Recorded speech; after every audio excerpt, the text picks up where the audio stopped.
I've always known this, but somebody told me something one time about forgiveness. Forgiveness is not for you. Forgiveness is not for the other person. Forgiveness is you. See, your unwillingness to forgive another person is like you sipping the poison, waiting on them to die. You can't sip the poison of unforgiveness and expect them to die. Forgiveness is for you. Something else I heard somebody say. You can't drive your car looking in the rearview mirror. You can't. If you keep looking in the rearview mirror, you're going to keep crashing your car. There's a reason why the rearview mirror is this big and the windshield is this big. That's a reason for it. Because all the rearview mirror does is allows you to see what you've passed and to prevent what you've passed from coming up on you again. That's all the rearview mirror is for. The windshield is your future. It's where you're going. It's where you're headed. I hope you all picked up this today. And think about that, how that affects your life. If you got someone who you feel has wronged you and you carrying that, that's like a cancer. And all it's doing is eating away at you. Do you know how many people I've had to forgive that have never asked me for forgiveness? You know how many people I just let go so I could just go where God had for me? Because I just ain't had no more time to spend no more time thinking about that. Let that be a lesson to you. You know what my father told me a long time ago? He said, son, when a fool is talking, listen very carefully. Because listening to a fool is important. Because knowing what not to do is just as important as knowing what to do. Look, man, if you got something that's been bothering you in your life, get past it. See, if God wakes you up in the morning, it's a sign from God that he ain't through with you yet. That's why he wakes you up. When he's done with you, you won't wake up no more. But as long as he got something for you, he keeps waking you up. Why don't you wake up to go see what that is? He done got you past whatever it was. Whatever it was that's been on you, he done really brought you through it. Because he keeps waking, you're done. Don't lay that wallowing in your past, man. Your past is back there. I would rather show the world what love do through forgiveness than sit up in here and win a damn argument. I want y'all to get that. Hey, y'all, don't forget to pray. Don't be ashamed to pray. And don't ever be too proud to pray, because prayer changes things. Thank y'all for coming, everybody. I was reading a book on forgiveness, and they had a line in there that says, forgive and grow. I had to let that luggage go. You see, your mind is, you know, when you go into a service station to get gas, you don't go in there and just start pumping. When you push the lever up, it clears the previous bill. By the same token, if you want to begin to move, you've got to clear your mind of all the unnecessary luggage and baggage that's weighing us down. I couldn't move. I couldn't think about what am I going to do to get out of this situation, because I was so concerned about what happened and what he did to me and how bad it was. I was so stuck in that I couldn't even focus on what I should have done. Feeling sorry for myself and angry, and none of that was taking me anywhere. So pretty soon I learned through effort, made a conscious, deliberate, determined effort. I had to let it go. I had to forgive it, let it go, and begin to focus on developing myself. And I say to you, you're going to have people to do things to you. Things are going to happen to you. And the most important thing to do is to harness your will and let it go and move so you can grow, so you can get on with your life. It doesn't matter about what happens to you. What matters is, what are you going to do about it? What are you going to do now, Les? Huh? How long are you going to tell everybody at the bus stop and anybody who would stand and listen to you? How long are you going to repeat the same thing over and over and over and over and over again? How many times do we have to hear that? Don't go around telling people what your story is. Everybody has a story. 80% don't care and 20% glad it's you. They say, I'm glad that didn't happen to me. Sometimes you think you got some problem. You hear somebody else's problem, and if their problem is real bad, it make you feel good. Am I right? All right. So I had to let that go. All of us got stories to tell.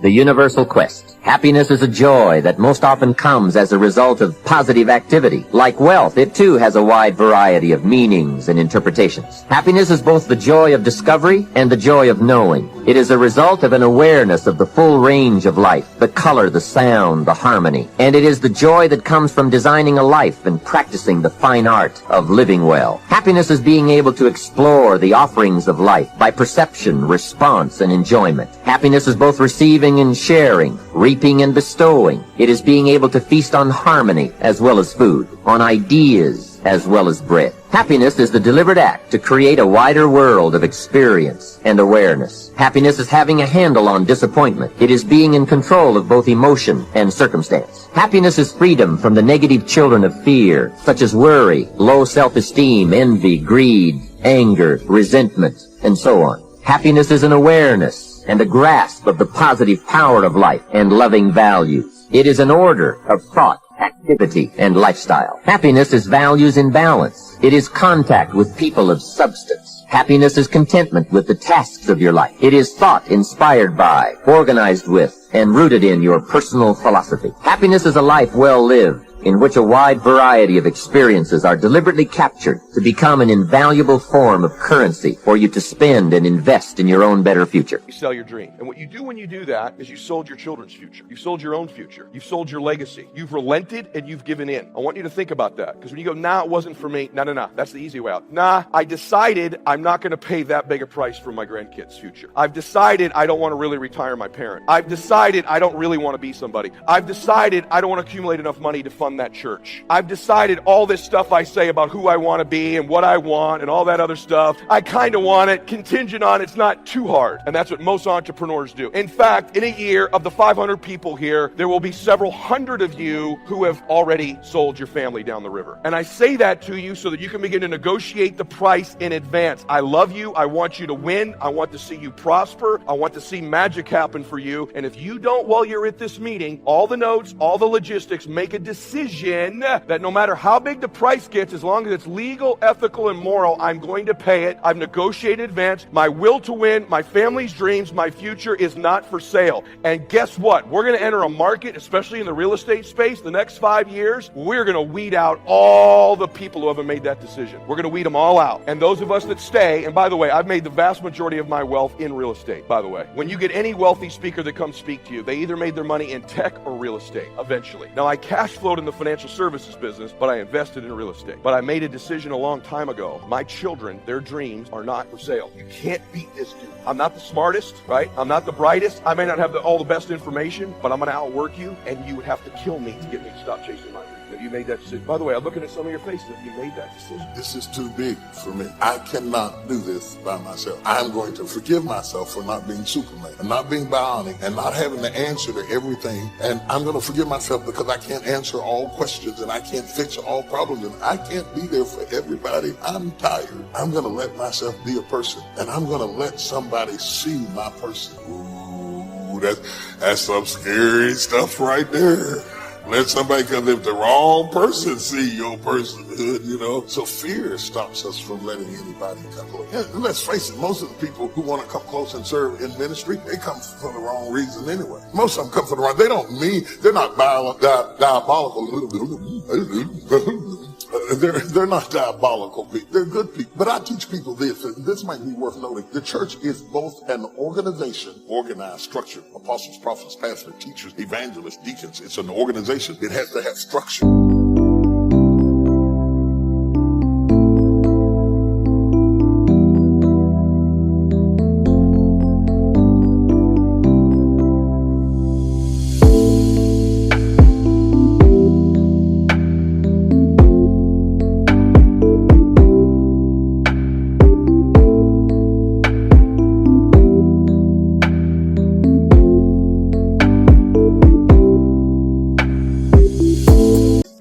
Structure doesn't run right. This meeting is effective because they have structure and order and plan. They don't just come in here and see what the Lord's going to do. It's more than anointing. It's planning and structure and strategy. Okay? So the church is an organization, but it is also an organism. It is an organism. It is a living thing. It is a divine thing. It has the DNA of God, and it is the birth of its daddy. It's got its daddy's blood in it. It's supernatural. It's divine. It's powerful. And if your church is not both, you'll never be effective. If you have God's DNA, but you have no organizational skills, it will kill your church. If you have lots of organization and structure, and yet you have no divine DNA in you, it will still kill your church. You will be ordered and strategic and organized and be all together and have no life, no zoe, no power, no unction, no semen, none of God's sperm exists in your ministry. It's just all straight and neat. It's like a nursery without a baby. I've seen churches all over the place, organized as they could be, and just they're dead as 4 o'clock in the morning.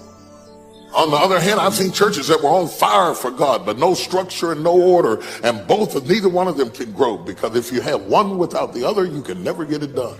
So we have to be good at not only controlling the internal world, but our external world. And that's shaped by what we do. And what people do is based on their emotions and also their role models. So I thank you, Mark, and I thank all of you that are role models for people, where you show people that success does not mean taking, that success can mean truly growing and giving. That money, resources, and opportunity are things to be shared. They're things that are tools for a quality of life that you're able to enhance for people and for yourself and your family. Pretty beautiful thing. My father that day decided what to do was, if I failed and I've been worthless to my family, I must leave. And he did. And to me, it was the worst day of my life. I'll never forget it. I loved him more than anything. I had 4 fathers. He's the one I finally got attached to. It's like, Mom, I'm confused.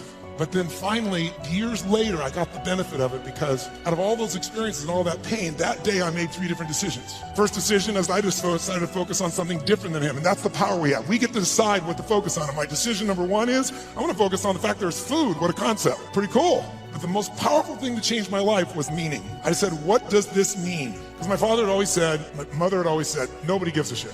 Nobody cares. Don't care about anybody, they don't care about you. And that day I had physical evidence. Those you bringing food, I want you to know that's not just food. That's called love for someone. That's called hope for someone. That's called surprise for someone. And that day for me, I went, strangers care. And so I started caring about strangers. And I decided someday I'm gonna...